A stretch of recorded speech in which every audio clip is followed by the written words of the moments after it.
Hello, Bobby Torres of Frightbox Recording here with some tips on mixing heavy bass. Through my experience, I've found that people seem to overlook the fundamentals when it comes to both recording heavy bass and mixing heavy bass, or actually bass guitar in general, for whatever reason.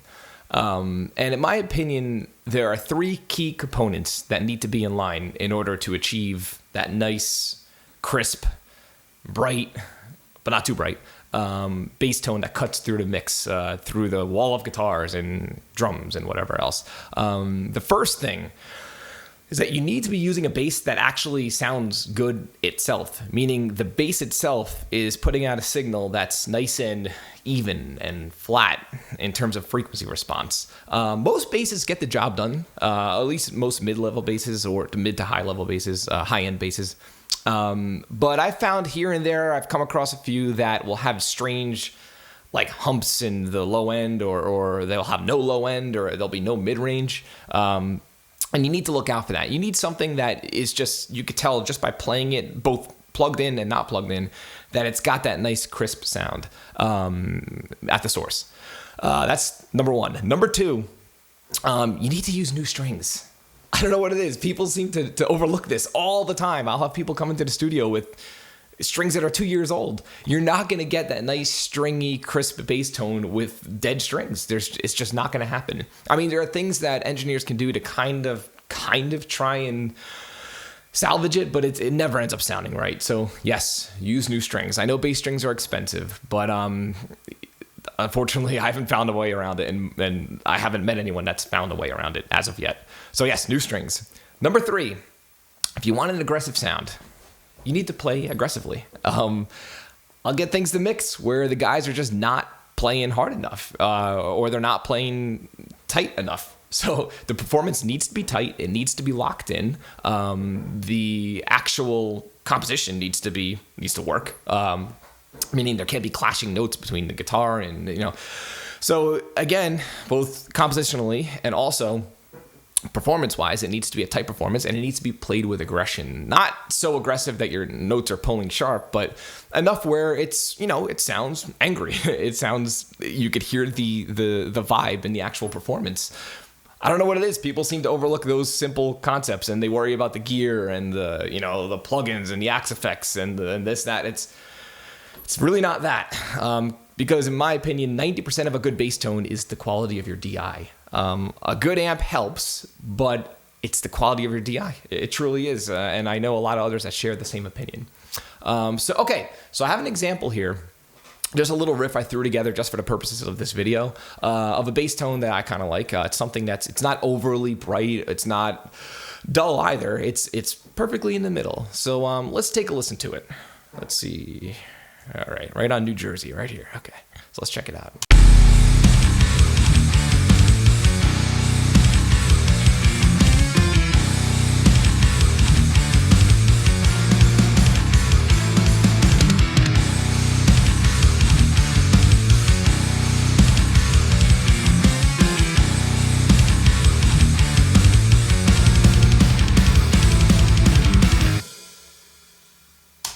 Okay. So what you just heard was done on an extremely simple setup. It was done right here in my mix room on my house through a 2-channel interface. The guitars are completely DI. The bass is completely DI.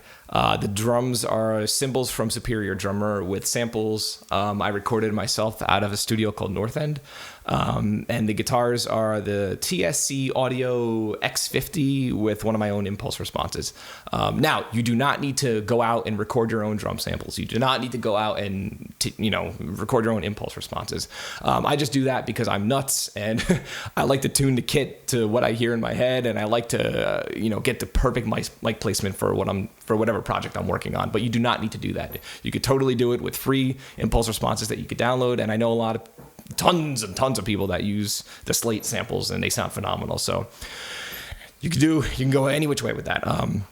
And the bass, like I said, is recorded DI. If you look here, you see 2 bass tracks, actually 3 bass tracks, but this is actually just an aux. This is a sub mix right here, the bass sub. Both of these tracks are the exact same performance. They're both the same DI. So if you look, Yeah, here's my bass DI. I just have it copied over to a second track. So they're both the exact same performance. They're just treated differently. So let's take a listen to that DI completely bone dry with nothing on it. So I'm going to bypass all of my processing on the submix, and I'm going to bypass all of the processing on the track itself. And let's hear what that bass DI sounds like. All right, let's see. Okay.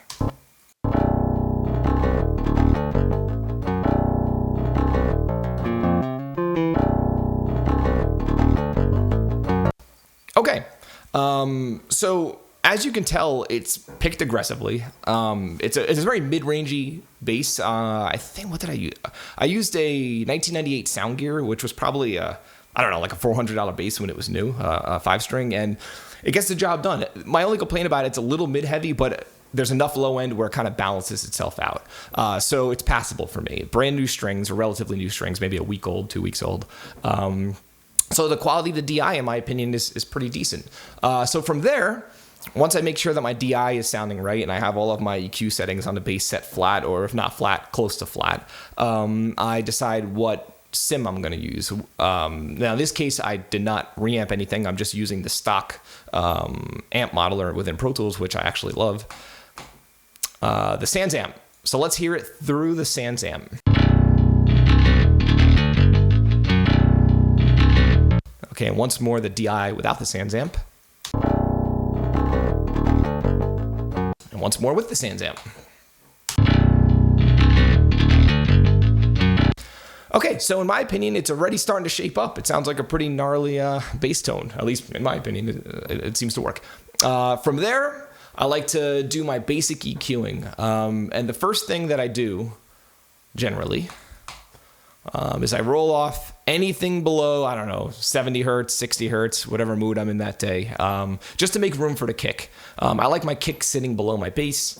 That's just my own personal taste.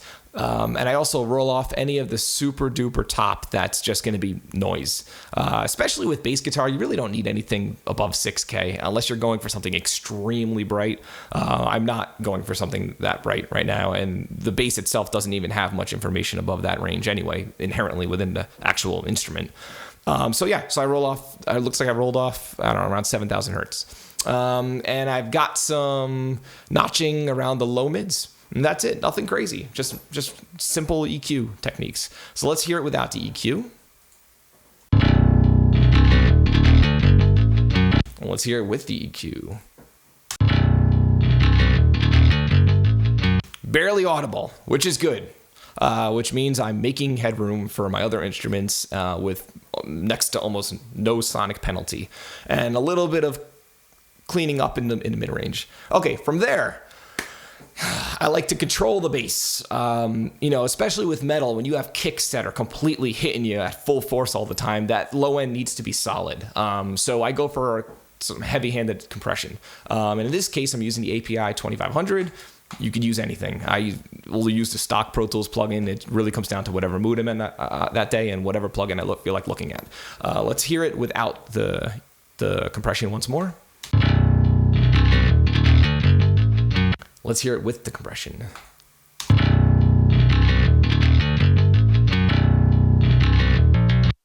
Okay, so to me, it just sounds like it's controlling it a little.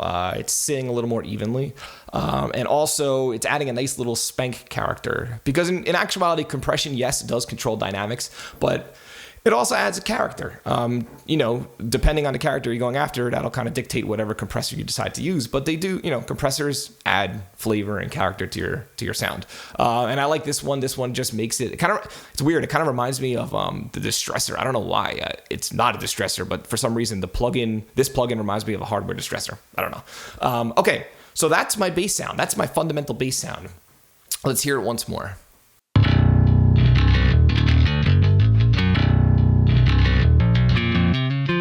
And again, it's already working. So from there, I mix in a second sound. And let's hear this second sound. On the track, it says bass disto, which is short for distortion. So let's hear this tone completely on its own, the secondary tone.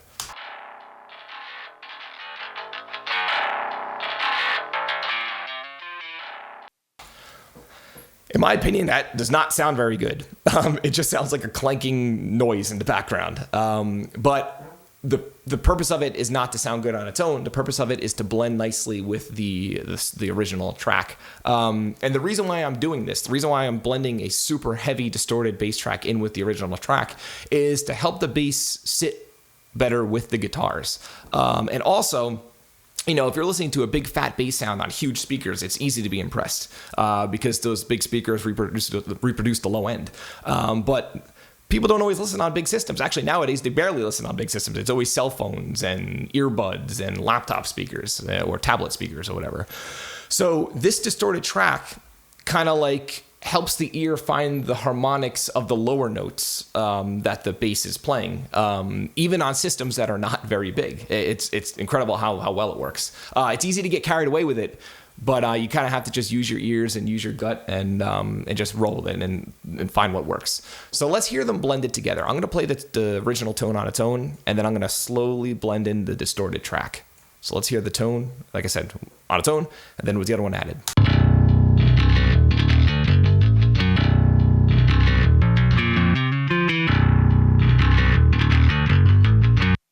Okay, on its own, it can already sound like it's a little too much, but I have a feeling that once we throw it into the context of the mix, it's gonna work. But before I even get there, I like to kind of glue those two tracks together, because I found that if you don't glue them together, you don't necessarily have to, but I found sometimes if I don't, that there's weird peaky stuff happening, meaning the one track will peak. You'll hear like, I don't know, like the non-distorted track kind of like jump through, and then you'll hear the distorted track jump through, and I like to kind of compress those a little together so they're sitting as one unified track. So I have both of these routed to my bass sub track here, and I have a compressor on it, and it looks like I'm using the V-Comp. So let's hear what that V-Comp is doing. I'm going to play it without the V-Comp. And now here's with the V-Comp. Okay, it's knocking off another 12 dB, which is actually a lot of compression, but it's heavy music, and you could be a little extreme. So it's gluing them together. It's adding a little more character. And from there, what do I have here? I have an SSL EQ. I don't even remember what I did. Let's see what I did. Okay, it looks like I'm dipping out a little 4K. It was probably something I did just to kind of like tame it a little. It might have been a little too aggressive in context. So that's just knocking off a little. Let's hear it without this EQ. And now with the SSL EQ.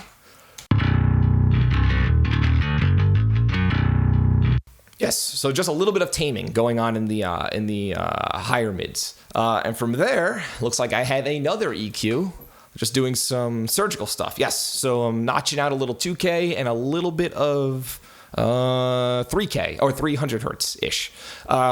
Just something that I felt, I'm going to assume that at the time I mixed this a little while ago, but I'm going to assume that at the time it was just something that was bothering me when it was blending with the guitars and everything else. These are things that you do while you're playing the track back. Like while the track is playing back, you'll hear if something isn't sitting right, and it's personal taste a lot of the time. So this is what my ear was telling me to do this particular day. So let's hear this bass track once again in the context of the mix. So what I'm going to do is I'm going to play the DI on its own once more, completely bone dry. Let's check that out. Here's the bone dry bass track. Oh, by itself.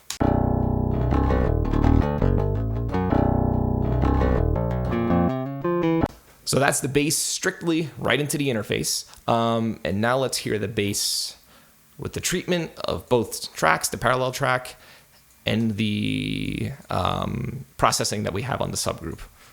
Let's check it out. From New Jersey, right here. Okay.